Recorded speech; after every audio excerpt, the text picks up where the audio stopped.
à la lecture du livre de Josué, chapitre 3, 4 à 9, nous pouvons voir que le Jourdain représentait, illustrait la transition de la désolation et de la stérilité du désert à la fertilité de la vie dans l'esprit. Ils avaient tellement vécu en eux-mêmes dans leur propre vie, la vie naturelle avait eu un tel ascendant sur eux-mêmes, leur propre intérêt, les avantages ou les désavantages personnels avaient occupé un tel espace dans leur horizon. Si les choses par rapport au dessein de Dieu n'étaient pas faciles, mais étaient contraires à leur propre nature, ils étaient pleins de murmures. Si les choses allaient bien, alors bien sûr, ils étaient assez portés tout naturellement à se réjouir. Ils étaient sur la base naturelle d'un côté comme de l'autre. Ils étaient naturellement réjouis parce que les choses étaient faciles. Ils étaient aussi naturellement murmurateurs parce que les choses étaient difficiles. C'était la vie naturelle, ce désert stérile qu'il y avait en eux. Un désert extérieur, mais aussi intérieur. Désormais, le Jourdain met un terme à tout cela, typifiant la transition de la vie naturelle désolée et stérile dans la chair vers une vie dans l'esprit. En effet, cet homme auquel Josué était confronté comme représentant de Dieu n'était, je crois, nul autre que le Saint-Esprit, l'Esprit de Dieu, le capitaine des armées du Seigneur. Il est le chef de l'armée de l'Éternel, Josué 5, 14. Il s'appelait ainsi lui-même.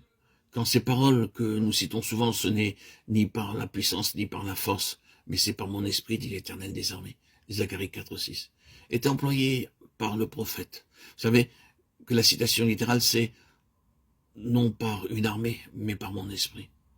Ici donc, nous avons le capitaine des armées du Seigneur, l'esprit, et à partir de ce moment, il va exercer sa charge. Et quel résultat il obtiendra?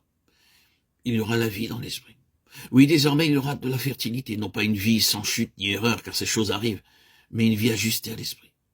Cela devait être une vie de progrès, une vie d'accroissement, une vie d'enrichissement constant, une vie leur permettant d'entrer dans leur héritage. Toute bénédiction spirituelle dans les lieux célestes en Christ, Éphésiens 1, 3. De la stérilité du désert à la fertilité de la vie dans l'esprit, c'était la signification du passage du Jourdain. Maintenant, abordons le point capital de tout cela. Le grand pionnier, ce grand pionnier est représenté par l'arche du Seigneur de toute la terre. Une fois encore, ce n'est pas une interprétation fantaisiste. Le Nouveau Testament confirme l'interprétation que cette arche était un type du Seigneur Jésus. Nous ne voulons pas le prouver maintenant par l'Écriture, mais c'est ainsi. L'arche typifie Christ. La grande transition allait être faite. Comment est-ce qu'elle serait faite? L'arche de l'alliance du Seigneur de toute la terre va passer devant vous dans le Jourdain. Josué 3.11. Il y aura entre vous et elle une distance d'environ 2000 coudées. Josué 3.4. Il n'est pas possible d'estimer exactement ce qu'était cette distance, parce qu'il y a 3 sortes de coudées dans la Bible. Et nous ne savons pas de laquelle il s'agissait en l'occurrence.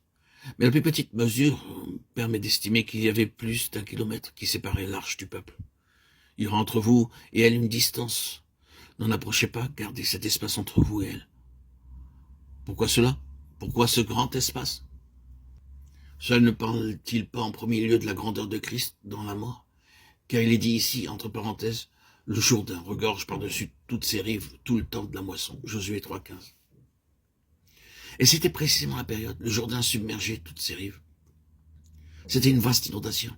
Il débordait au-delà de son lit, se propageant lui-même au dehors en toutes directions. Et nous savons fort bien que cela parle des eaux de la mort et du jugement. Cela parle de la croix du Seigneur Jésus. Et il se dresse dans ses flots au sein de cette puissante inondation du pouvoir de la mort. Ferme dans cette position tout au centre. Ferme dans sa profondeur, sa longueur et sa largeur, en arrêtant les flots. Combien est grande la mort de Christ? La mort n'est pas une petite chose. La mort est une puissante et accablante inondation. Il en a sondé ses profondeurs, il en a pris la mesure. En mourant, il a détruit la mort. Il est là. Il demeure debout dans la mort. La mort a perdu son pouvoir. La mort est rejetée en arrière. Il interdit à la mort d'aller plus loin. La description de tout cela est merveilleuse. En amont, il y avait ce mur puissant de l'eau. Et de l'autre côté, en aval, la mer morte. Tout cela signifie que la mort était inopérante. Combien grand est Christ dans la mort, incomparable. Il était seul. Dans tout cela, personne d'autre n'a pu le réaliser.